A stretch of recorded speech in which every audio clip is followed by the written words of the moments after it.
This mango tree is a living what? Good. Who can tell me the name of this?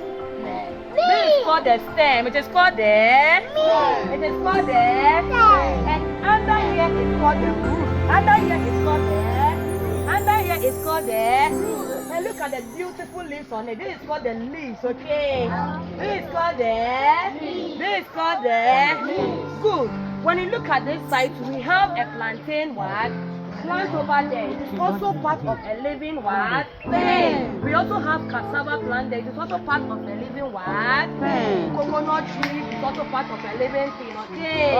So we say living things are things that have life in them. Living things are things that have life in them. Good. We have the roots. These are the roots. These are the roots. These are the roots. And then we have the middle part of the plant called the stem. Called the stem. And then the upper part is where the leaves are. We are coming to place our leaves. We already have our roots. We have our stem. So when I call you, you take your leaf and then you place it on the plant. Okay? Okay, very good. So Glory, come. Place it on it.